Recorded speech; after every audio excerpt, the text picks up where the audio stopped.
That's interruption rather. We had a little network connection. Yeah, that's it. But welcome back to Court TV again. If you're just joining, this is Court TV family, and I am Julie Fresh, your very beautiful host. And on our topic today, we are discussing about marital abuse, domestic marital abuse, domestic abuse, or violence, however you want to call it. It's just the same thing. So that is what we're talking about, and we defined it as a feeling to want to have power or control over your intimate partner. And this feeling can be, and in order to get this kind of feeling, you can result to physically harming or physically, emotionally, psychologically harming that partner. Now, I was just telling you guys that women, um, women are not the only victims of domestic or marital abuse. I'm telling you guys that men too face marital abuse, and I was talking about how men, the reason why they bottle up, the reason why a lot of people have not even heard or seen that a man can be, or seen where a man is being domestically abused, is because a lot of time men bottle up emotions. And like I said earlier, that men are not trained to be expressive. Men um Men would rather, you know how community shut them out and completely killed their ability to be expressive, because whenever they try to express themselves, they're always doing the "you're a man, you're not a woman, act like a man, come on," and all those stuff they say.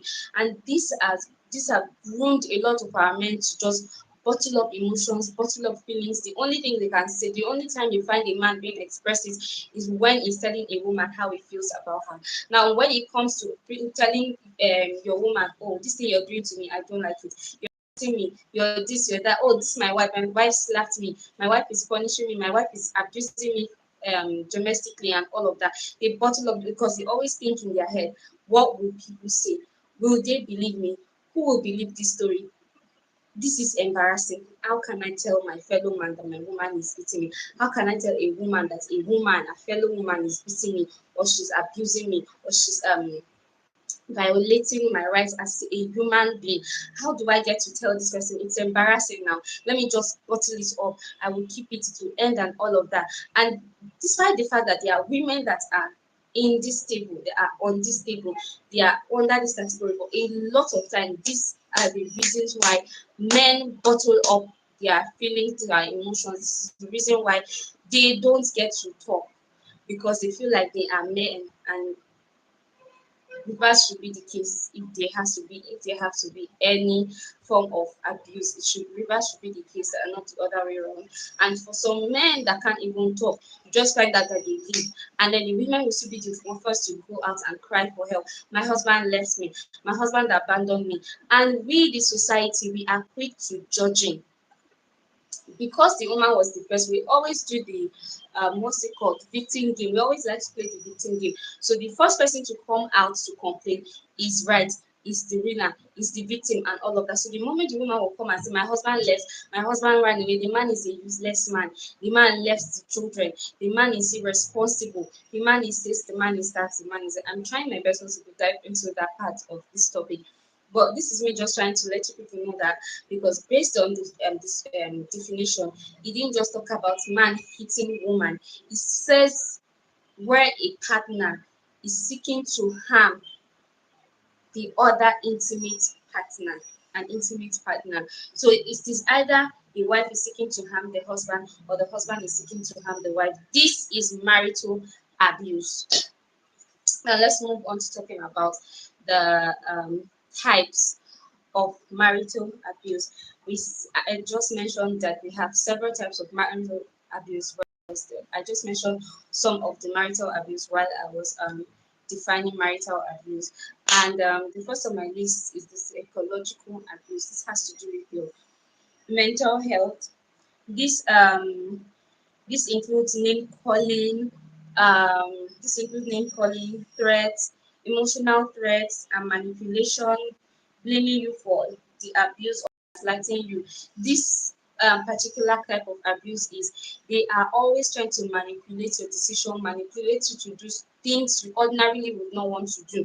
They gaslight you, they accuse you for the they mentally abuse you and then blame you for that abuse.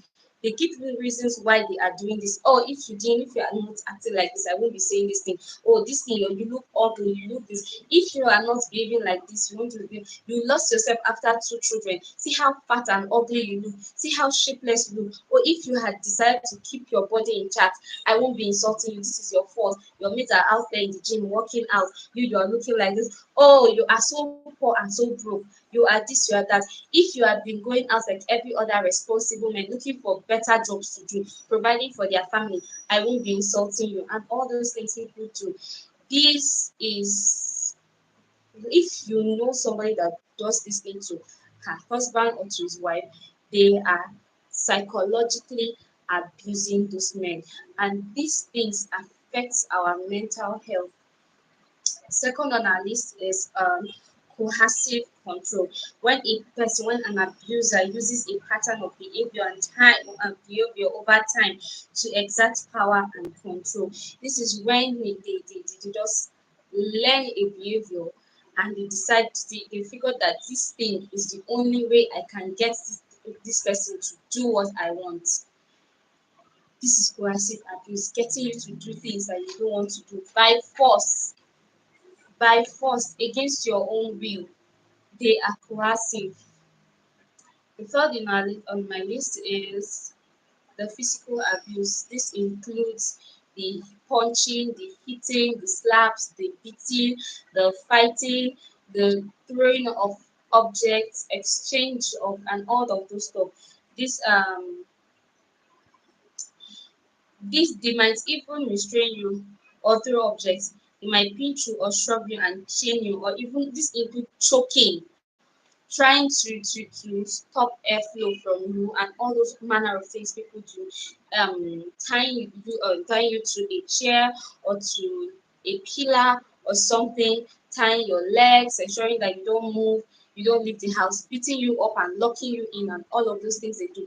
These are physical abuse. The ones that when you come out, it is evidence that you are in an abusive relationship.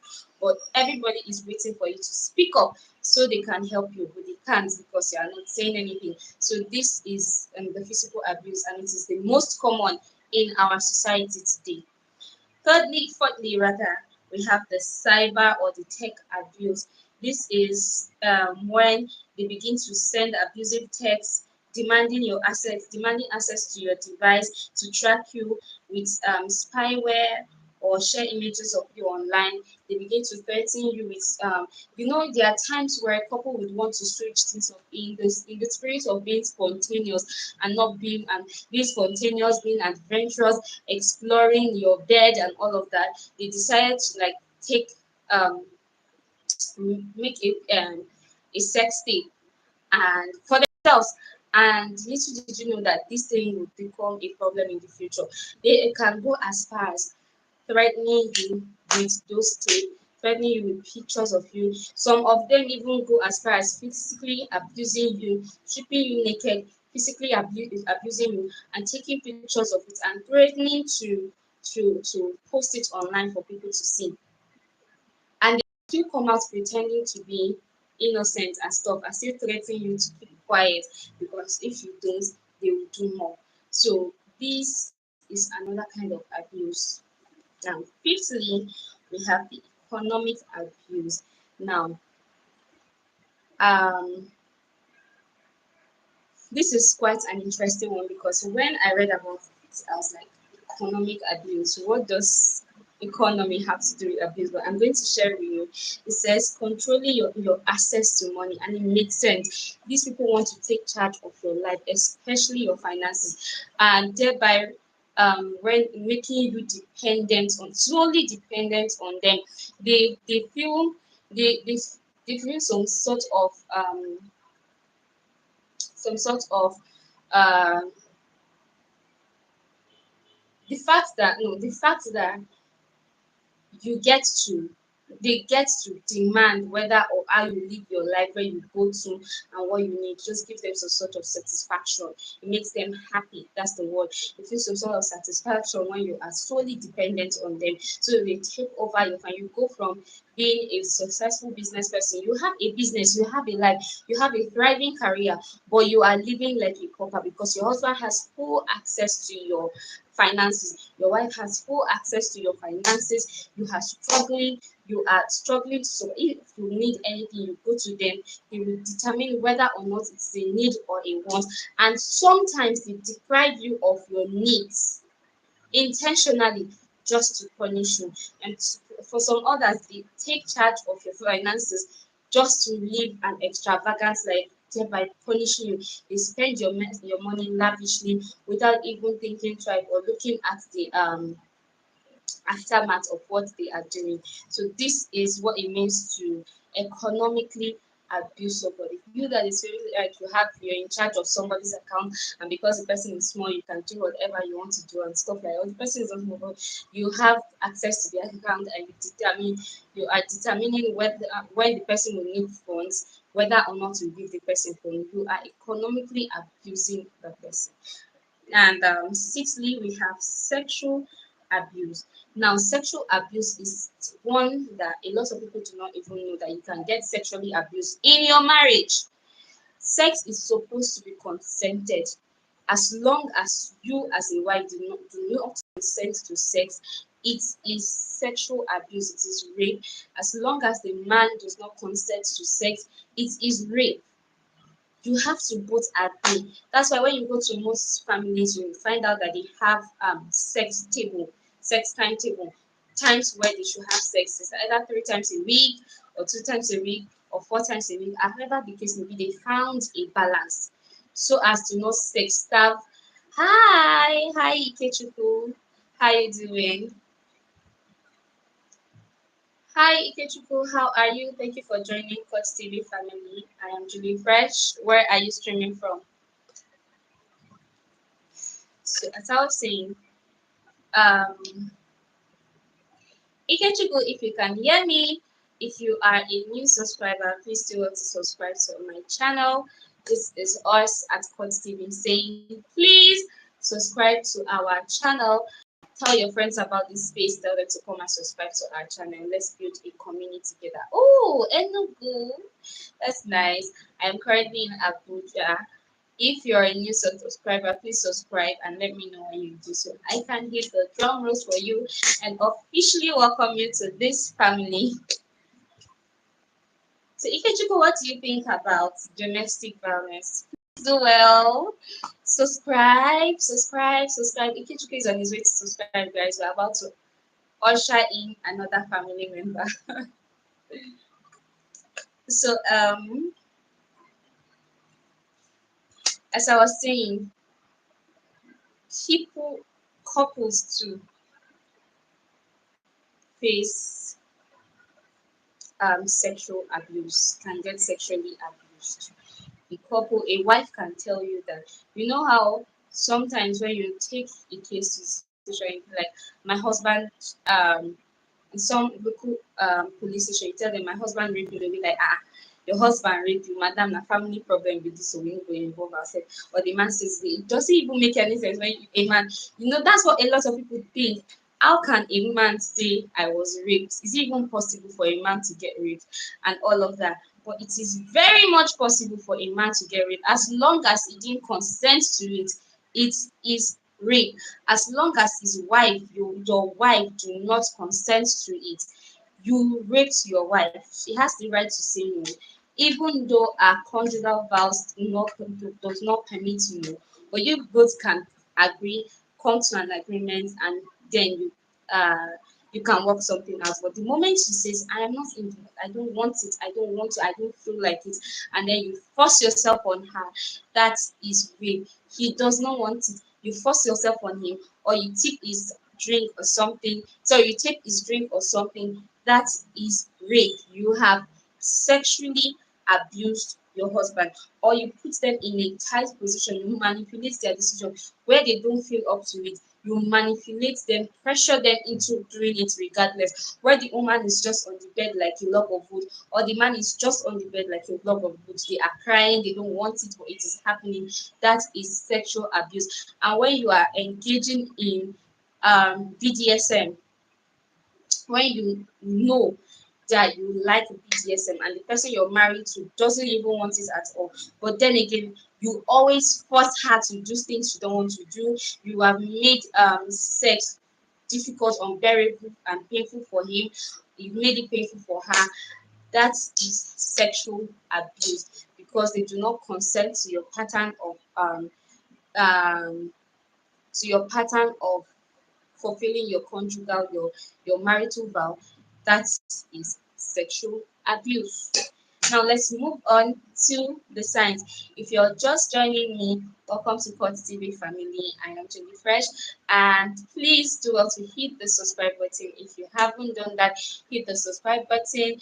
Tell your friends to tell their friends to tell their friends to tell their relatives, their colleagues, their lovers,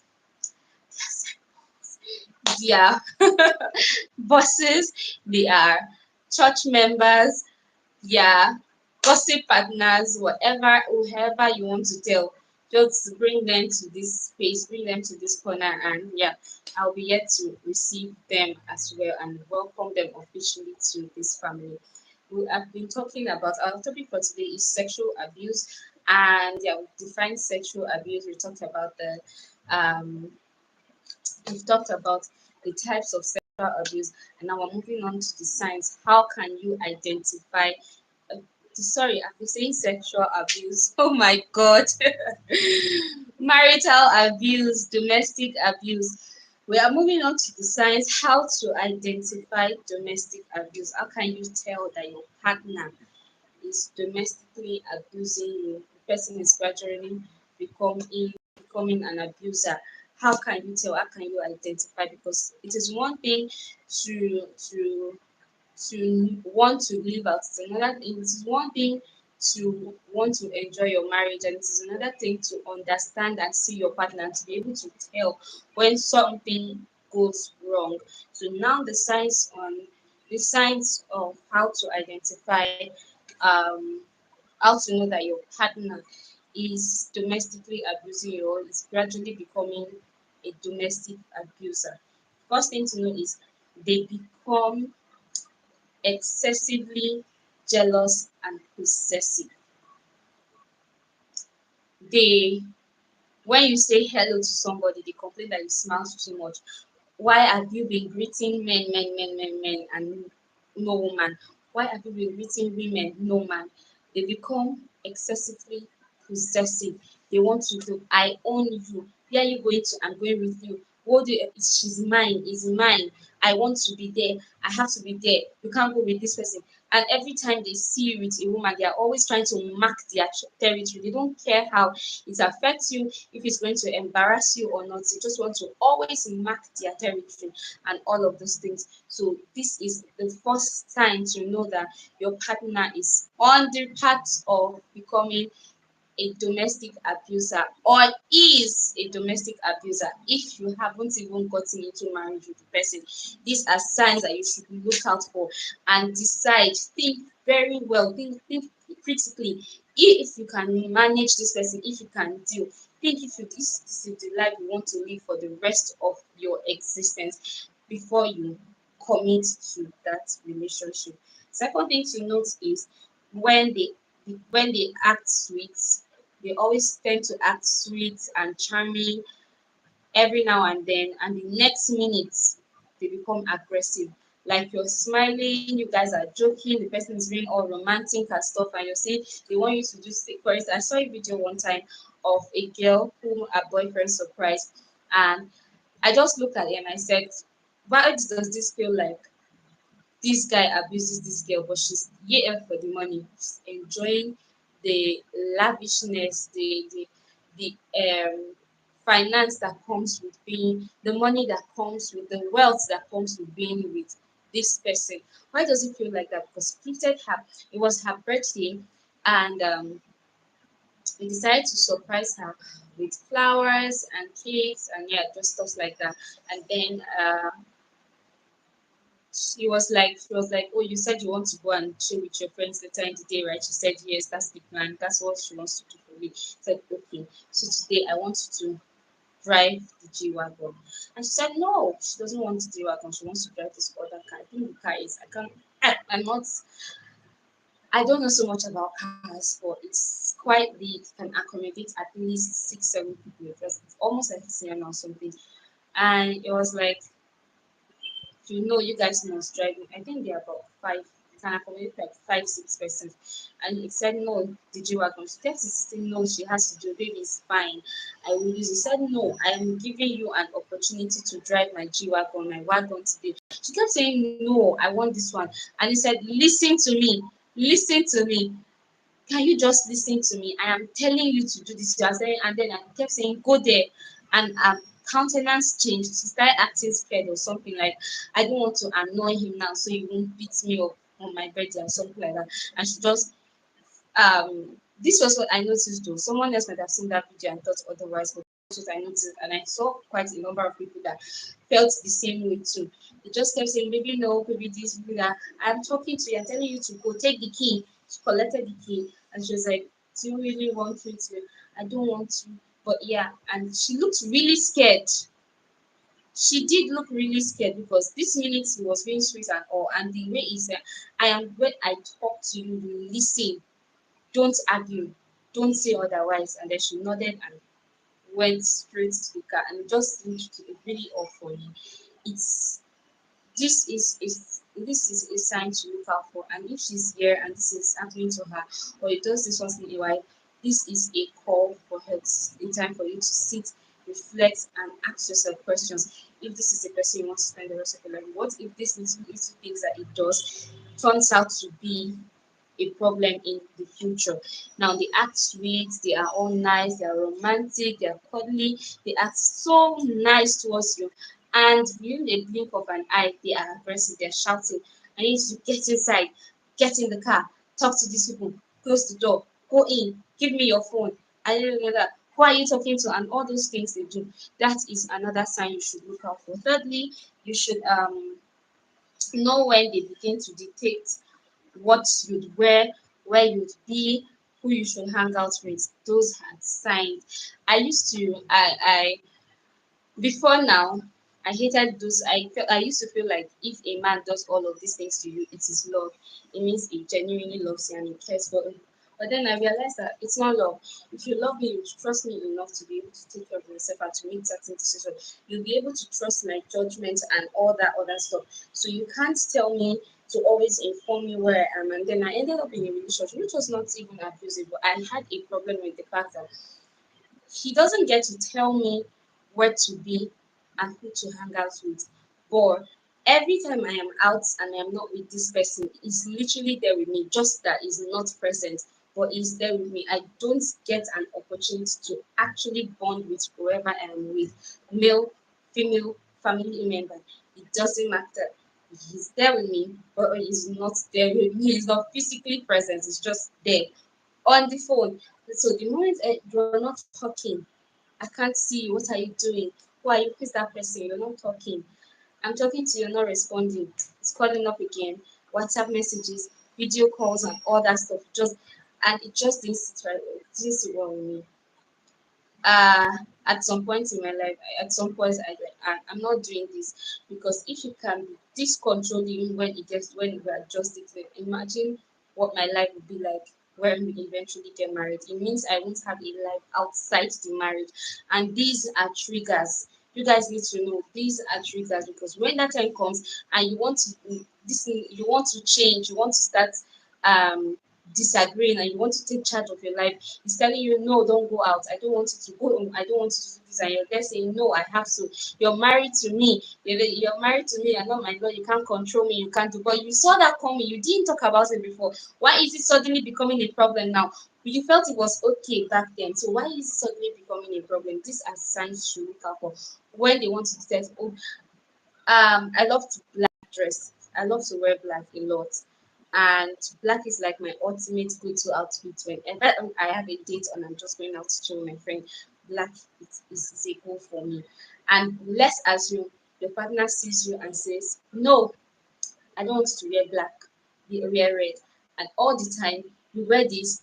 "No, this is not fine. I want you to wear this instead. I don't like this dress. I want you to wear this dress. But the dress is too tight. I'm not comfortable." Beauty is pain. Fashion is not meant to be comfortable. And then they make all these things. I'm insisting, if you're not going to wear it, then we're not going out anymore. Who are you going to meet? I'm going to see with my friend. "No, you can't go. Don't go and see this person. Instead, I want you to be hanging around. I want you to be hanging out with the pastor's child, to our church team head, to head of youths, and blah blah blah blah blah. Or I want to be there. You can't go to this place. Instead, you should always go to church, go to the mosque." And when they dictate what your life would be like, they they decide to take full control over your life. Yeah, this is a sign, another sign, another vital sign to look out for. Because imagine your life like this in the marriage. Now, if you're in the marriage already and this is what the person is currently doing, know that this person sometime in the future begin to hit you, begin to abuse you somehow for these reasons. So it is okay right now for you to communicate with them if they are still on that path. Communicate with them or seek help from professionals out there, and then you can find a way to sort things out before it gets out of hand. Because, like they always say, it is better a broken relationship than a broken marriage. It is difficult, especially for women, to get out of an abusive marriage. That is, if they eventually acknowledge that they are being abused in a marriage. So, yeah, let's move on to the next, which is um they constantly put you down. You are never enough. They complain about everything and they find a way to downplay everything about you, from your success to your little wins to your career path to who you hang out with to your fashion sense to your cooking ability. They constantly complain and put you down. They find a way to compare you to 1001 people but yourself. This is another sign, and you should really consider it before. Should really consider start thinking about ways to get out if it's already playing out or not. And then um the country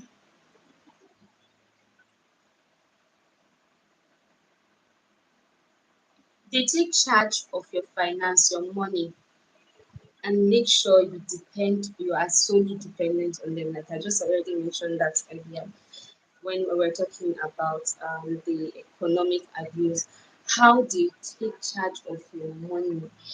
Like, you know how women now jokingly say, "My money is my money, his money is our money." In the case, some women actually mean that when they say it. "My money is my money, his money is our money, his money is still my money, her money is my money." So why should you? They'll force you to opening a joint account where um they have access to the accounts that you do. You'll be forced to you can be forced to you'll be forced to give them, hand your ATM to them and your PIN and blah blah blah blah blah. Both of you might even be sharing ATM pins and all that. They have more access. You do not have a right, sorry, you do not have a right to make certain withdrawal from your account without their permission. You do not have a right to get some things for yourself without their permission. They have to approve of every single thing you do before you get money from them. And sometimes, if they feel like sometimes you are deprived from your needs. If they feel like this thing is a necessity, they intentionally deprive you from it. Now, how many have you mentioned? You mentioned that they become excessively possessive. You said they are sweet 1 minute. Hi, Star. Hi. Hi, Star. It's been a while. How have you been? What's up? Oh my. Hey, Star. How are you doing?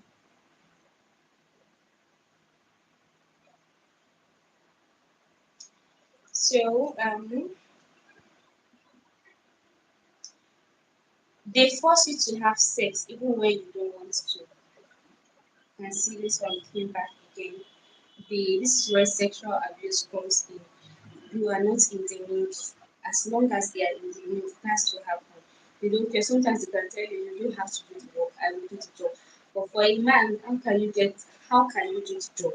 I don't know how they do it for women, but they force them regardless to have sex even when they do not want to, when they do not consent to it. It happens. This is another sign to look out for. And then when they control access to, let's say, devices or care that you need.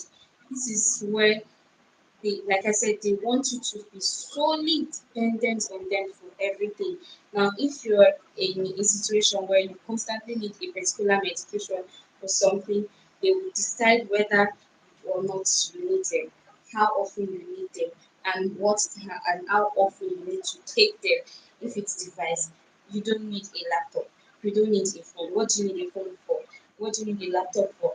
They will find you a button for where they can communicate with you, or decide not to even give you access to computers at all, so you don't communicate with the outside world, or deprive you of so many needs just because it makes them happy, it makes them feel fulfilled, it makes them feel like they are taking charge over your life, they are in control, it makes them feel important, it makes them feel wanted and all of that.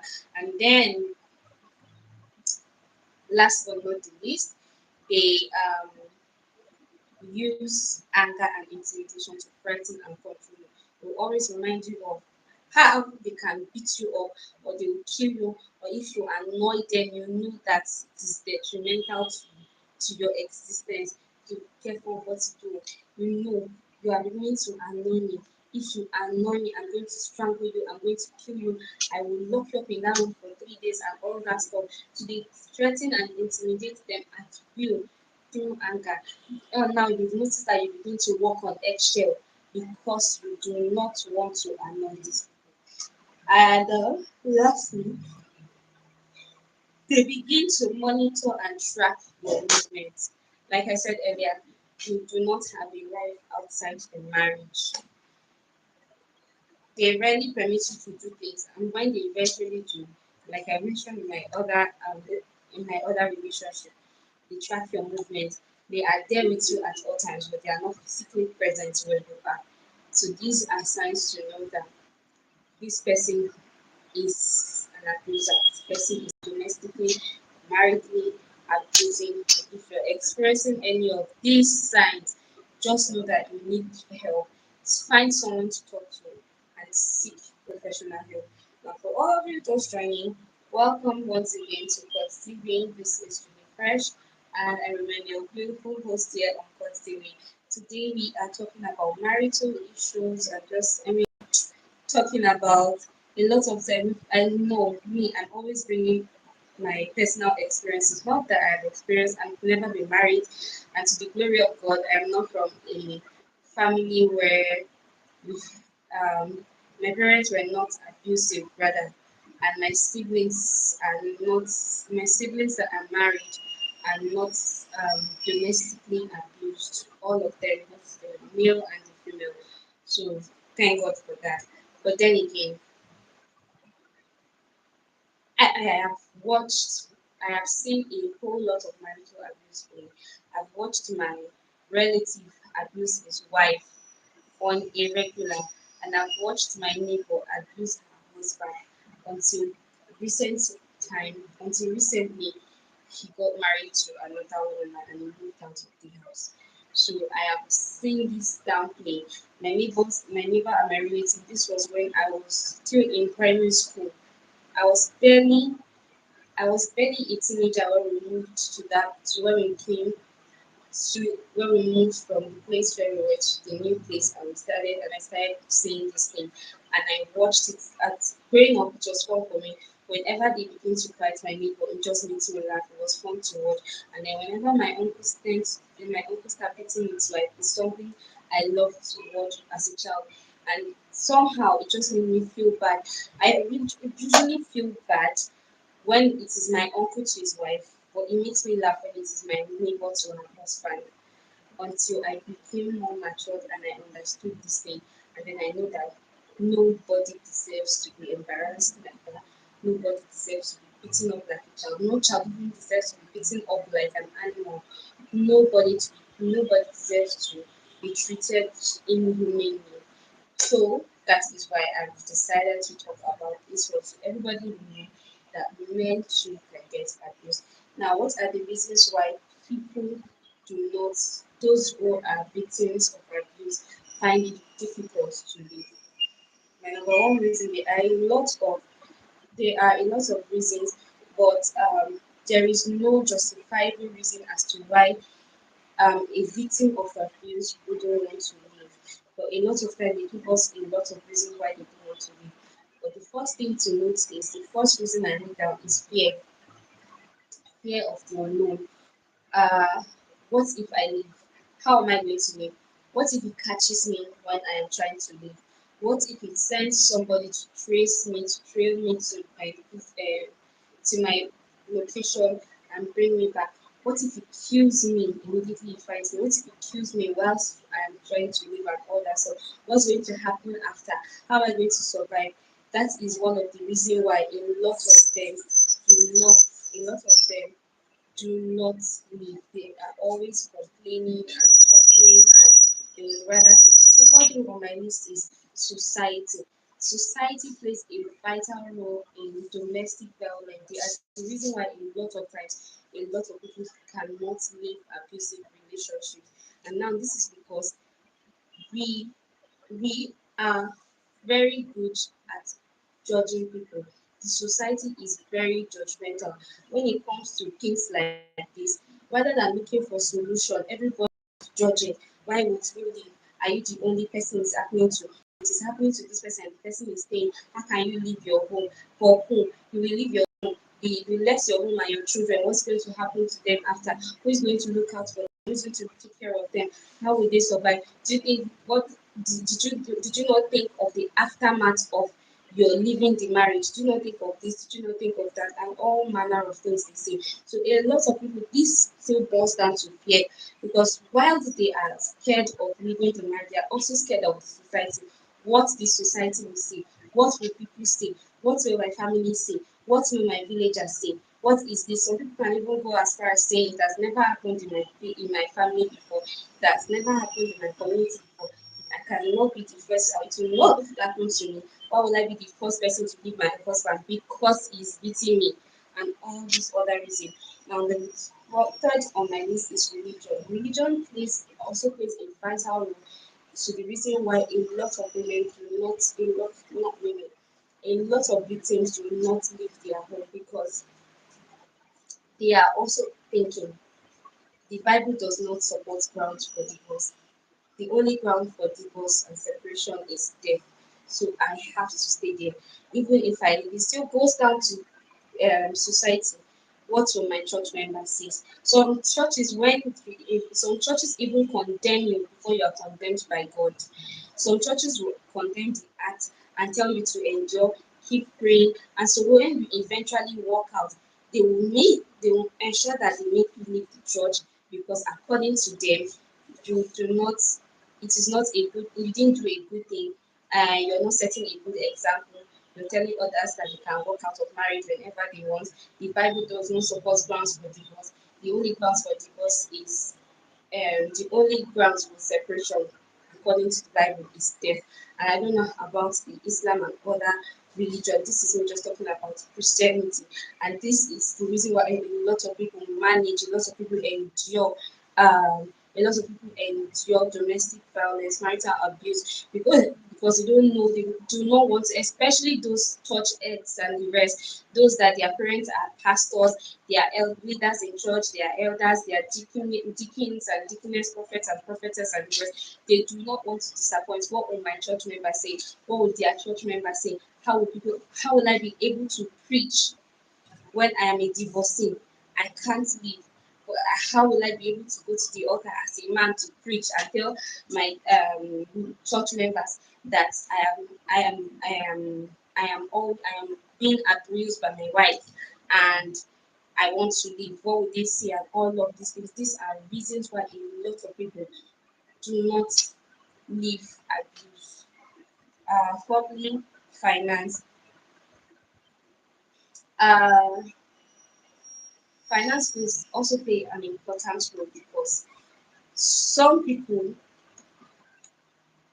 some people do not come from a wealthy family.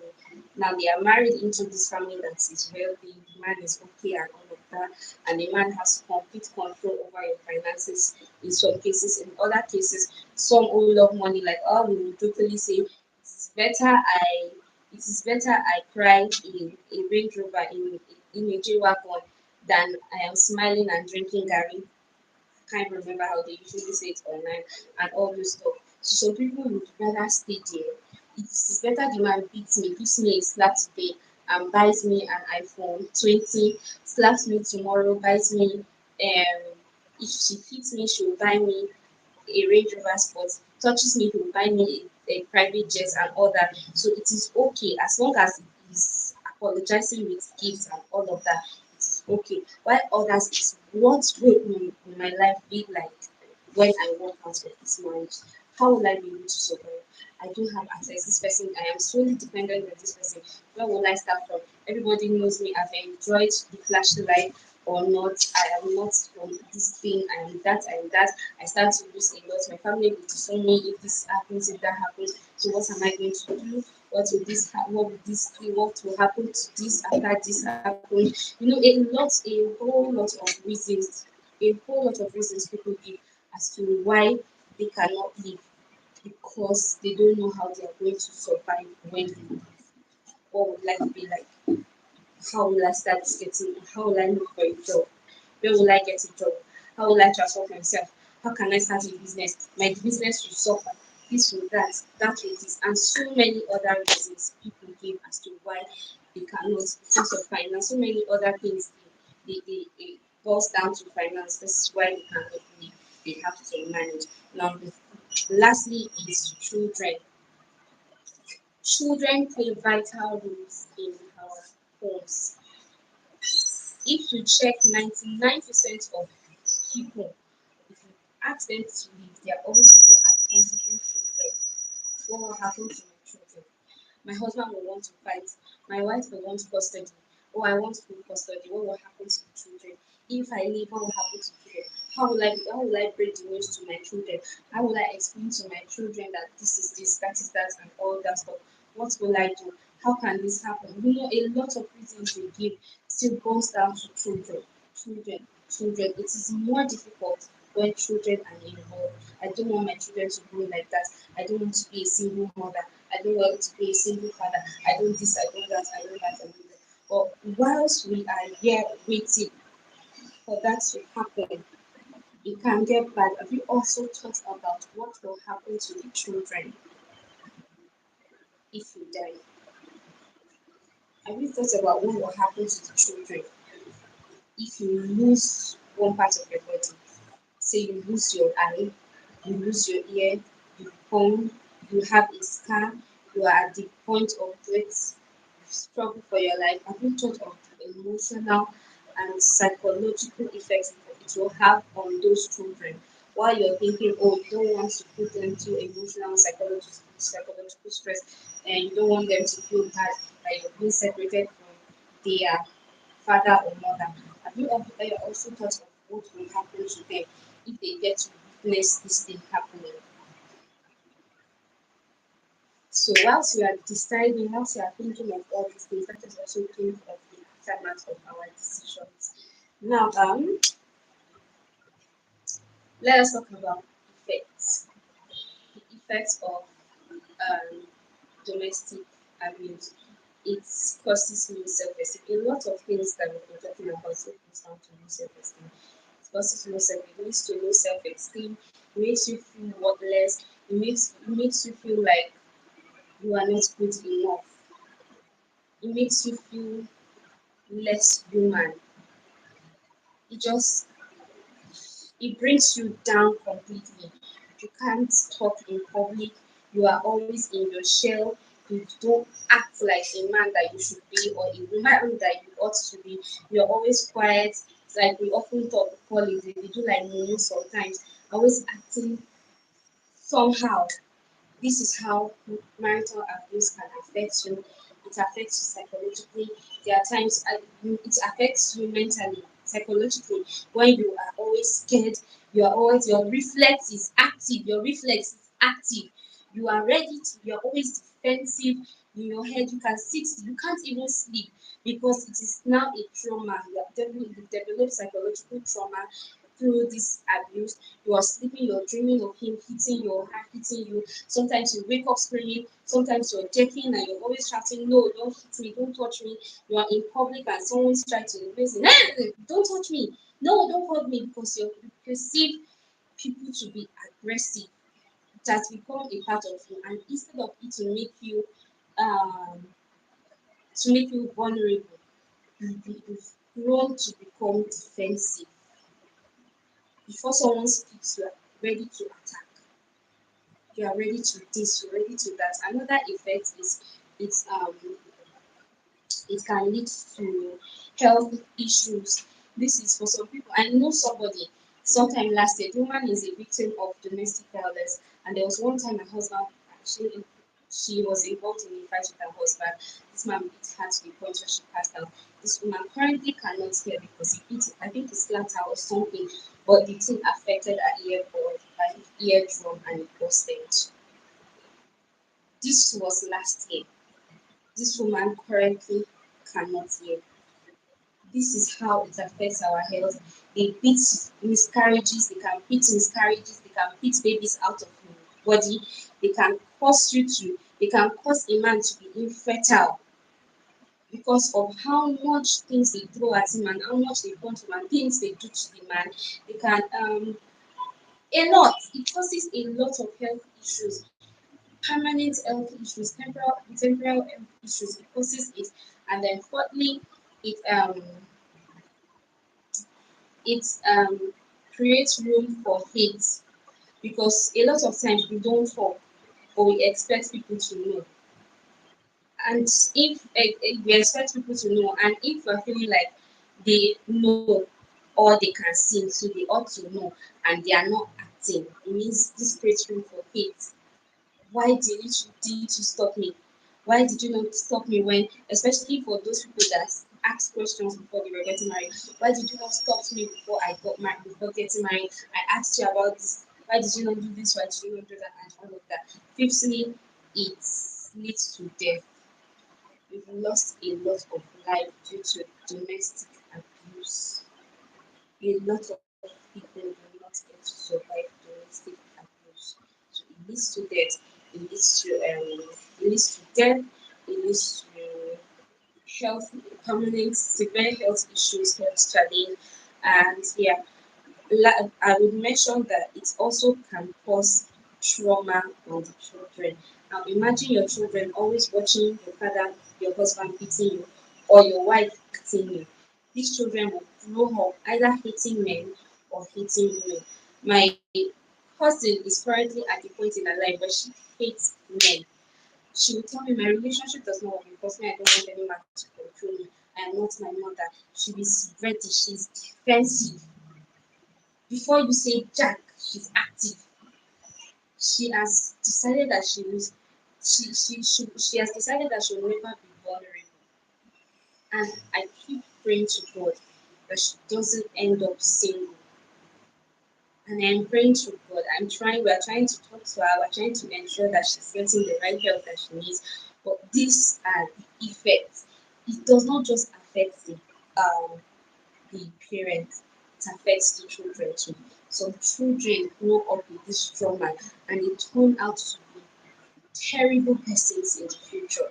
They feel some children grow up with this, they feel like it is normal to do this thing, so they begin to melt the same treatment on their partners. Some of them die out of shock.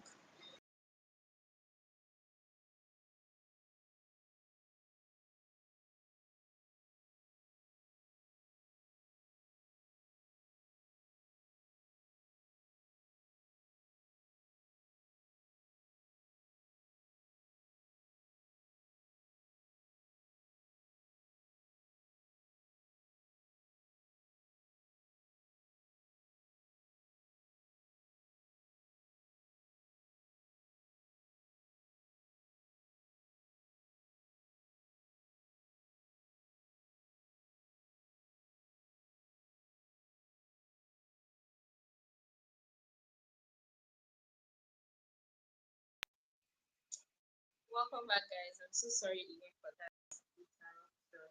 So yeah, these are the side effects of domestic violence. Like I said, it doesn't just affect the parents; it affects the children. Some of them, like I was saying, some of them lose their life out of shock. Some of them lose themselves out of shock. They can become dumb. They are too scared to talk and all the list goes. So if you are currently in an abusive marriage, these are the things you should look out for. These are reasons why you shouldn't manage or endure domestic violence, especially when you do not have children. You can live, you have your life, you can work out, because when kids get involved, it becomes difficult to live. Now, for all of you just joining, welcome to Pod TV family. I am Jimmy Fresh. I remain a very beautiful host, and we've been talking about domestic violence. If you have a contribution and observation, please comment down below. Tell me what you think about this topic. Tell me how you think we can help, we can talk about domestic violence, so that people will hear us and people will start feeling comfortable to opening up, to be expressive if they find themselves in domestic violence, in an abusive relationship. Now let's move on to how to protect yourself. Because whilst we are saying speak up, speak up, speak up, you need to talk, you need to tell people, people need to know. How are they supposed to know if you don't tell them and all those stuff? We also need to know that we also need to teach them how to defend themselves whilst they are waiting to whilst they are deciding whether or not they want to speak up and they want to leave. Now, the first thing on my list is talk to someone you can trust. Choose somebody who would respect your decision and who will listen without judging. You can decide to even talk to a therapist, because that's why they are there, to listen and not judge. We listen, they don't judge. So talk to people like that. You can talk to your mother if you know that she would listen to you without judging and she'll provide solution at the end. You can talk to your father, you can talk to your siblings, you can talk to your friends, you can talk to a colleague, you can talk to church members, you can talk to pastors and the rest. Just talk to somebody you trust enough to keep that information and help you when need be. Now, the second is you may need to make a plan. Plan your next steps. This step should be realistic. Take charge of your life, cause you alone own it, and only you can decide what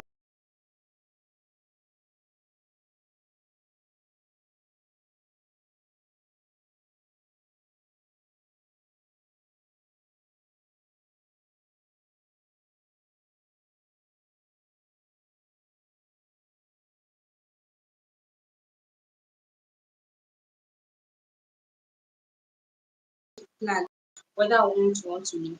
Plan your life. If this is what you want to do it and take charge of it.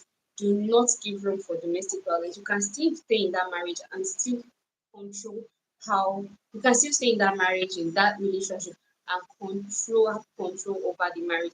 This is why we have legal practitioners and the rest. They can help you. Lastly, thirdly is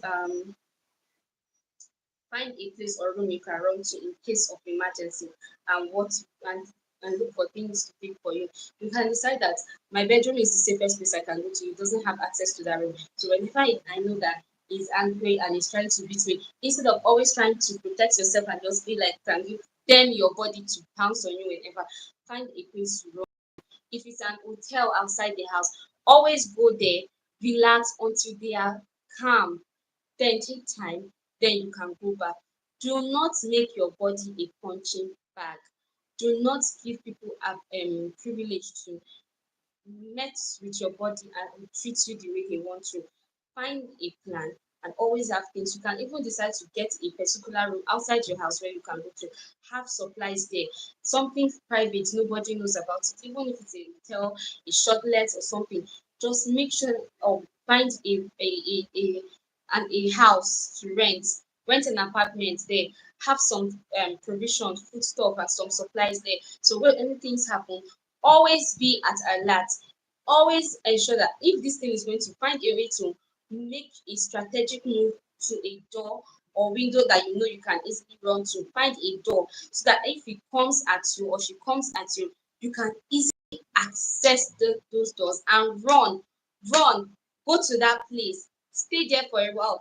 If we say you can decide to give a neighbor the key, or whenever I come, I'll collect the key from you, or the landlord, or somebody around, or even a friend. Oh, whenever I come and I ask for this key, or whenever I call you and ask for this key, just give me the key, because you might not always have access to that key. And when they notice you have a key, they want they become inquisitive and want to know what key it is and what doors it lock. So you can give you can give somebody the key to hold for you, so that you will always have access to the place you're going to. That's if you decide to rent an apartment. Now, if you decide to go to an hotel, it's even a plus for you and all that stuff. Always be always be smart, always be calculating. Now, fourthly, consult a lawyer, consult a law expert, and seek legal advice at all times. Consult a law expert if this is becoming too much and unbearable. Talk to somebody. Know your rights. Seek legal advice and the rest. Fifthly, report the case to people, a family member, report most especially police. Tell them about your experience. Tell them what's happening, so that when something happens, they won't have to start talking about wanting to investigate and whatnot. Already, everybody will know that this is what is happening, this is what is happening, this is where we are, and blah blah blah blah blah. Don't mind me. Another thing to do is to keep track of your finance and other important. Keep track of your financial statements and other important documents. Financial documents actually, have access to them, keep track of them. Do not, in every opportunity you get, do it. Do not ignore it. Do not feel like, yeah, I don't want to annoy him, I don't want to this, I don't want to that. Keep track of it. Have detailed statements of everything that has to do with your finance and those you have joined together. Find a code word for Next thing to know is to find a code word for danger. You can tell a friend or relative when you need help. So when you are locked in and you cannot go outside, you cannot exit, you can find a way to reach out to a phone or something. And always have that one person's number on speed dial. The moment you dial, you have access to your phone and you press your dial button, let the person's number always be top on your list. So the moment you touch it and the person hears something like a weird name, can be a name, it can be table, it can be spoon. Oh my god, or you know when you call help me, it annoys them. They would want to reach out to the phone or something. You can do it codedly. You can say, you can just do anything. You can be shouting blood of Jesus, Jesus, Jesus, help me, Jesus, Jesus, my God, hey, spoon, chess, pin, this, just make a very funny sound. You can decide, agree with the person that you will have like 4 code words, 10 code words. Whenever the person hears any of that, the person know that it is code red. I need help, so they can come to your aid. Uh, Another thing to note is, and lastly, is to visit your local library, health or community center. Find out information about other services that are available to support you. Ask questions, make researches, go online, talk to people. You don't know where you need help. You don't know where your help will come from. Talk to people, ask questions, and seek help. Find support from people out there. This is These are some of the signs I wrote down. If you have other signs for me, if you have other ways that people can protect themselves from abuse, or the ultimate plan, the ultimate way to protect yourself from abuse is to leave. That is the ultimate. Now, if you have any other sign, or sorry, I said sign, any other way to protect yourself from abuse, please comment down below. Let me know how they can comment, how they can protect themselves. And if you know an escape plan for them, please comment down below. Now, if you're currently in an abusive relationship, know that you are not alone. If you are just joining, welcome to Coach TV family. Please do well to subscribe. Do not leave this place without subscribing to our channel. This is Coach Family, where we talk about everything. Where we talk about life, we talk about love, we talk about marriages, we talk about health, we talk about politics, we talk about legal issues, we talk about friendships, we talk about finances, we talk about economy, we talk about everything. It's just fun on this page. Please do not leave without subscribing. Make it a day to just every single day here on Coach TV. Um, if you're if you have been stopping by and you still haven't subscribed, we are begging you, please subscribe to our channel. So, guys, I have a little advice for all of you who are currently, I've never experienced domestic violence, and I'm by the grace of God, I will not be a victim of domestic violence, and so are you. So, if you're currently going through it, or you know someone that has gone through it, know that, or you know someone that's going through it, know that you are not alone. Know that God is with you, but then again, heaven helps those who help themselves. The only wisdom God can give, the only help that God can give you, or God has given you already, is wisdom. Now, the Bible even says wisdom is able to direct. Help yourself by saving yourself and saving your children if you have children. Live if you can live. Speak to somebody, seek legal help, and that's why we as Pulse TV are with you and for you. If you're currently going through this and you have questions, please do not comment down below. Tell us your questions, tell us how we can help you. We have people who are trained for these things. We can help you live that marriage smoothly. We can ensure that you are in the marriage and you're safe and nothing will happen to you if you do not want to leave the marriage. We can ensure that. So talk to somebody, seek legal help, talk to a legal practitioner, and yeah, know your rights. If you've been here from the beginning of the show to the end, thank you so much for joining us again. Thank you for staying with me to the end of the show. We love you. And hi, Aiden. Aiden, hi. How are you doing?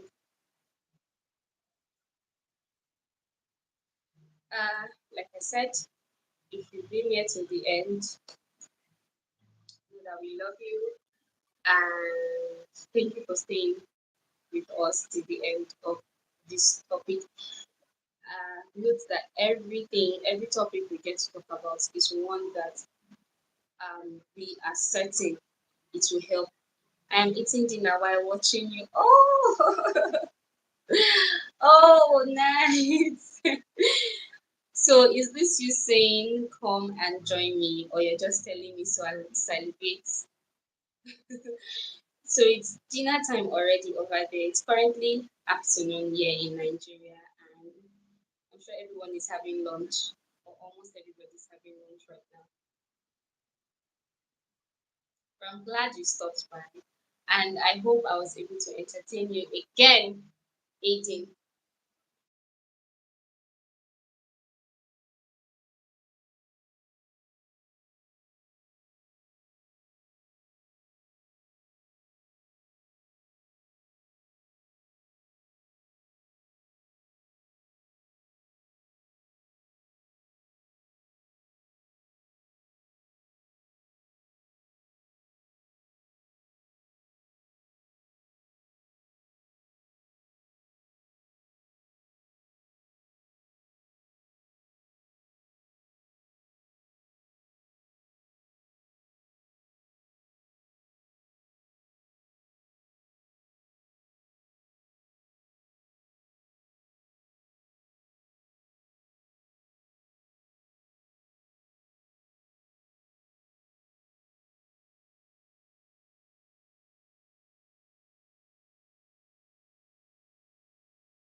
video. I really love you guys, and I'm grateful for always coming to this Adrian. Thank you for watching me while eating dinner. Thank you so much, Adrian. Thank you so much. Thank you, Star. Thank you, Bernard. Thank you to every other person that I didn't get to see on my live chat. Thank you so much for stopping by, for joining. I really do appreciate it. Love you guys.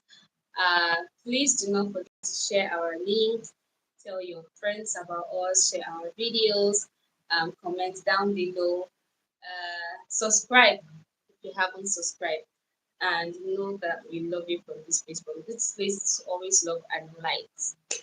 This is me signing out. I'm not leaving you, and I remain Julie Fresh, your host for your host on top, here on top, on Cut TV rather. I remain your host here on Cut TV, and yeah, until next time, stay beautiful, stay handsome, stay hydrated, stay loved, stay insightful, stay educated, stay what am I missing out again? Stay safe. Stay safe, guys. Until next time, see you guys. Take care and have an amazing weekend, guys. Ensure to enjoy yourself and let loose of all the stress for the week. See you guys in our next video. Bye.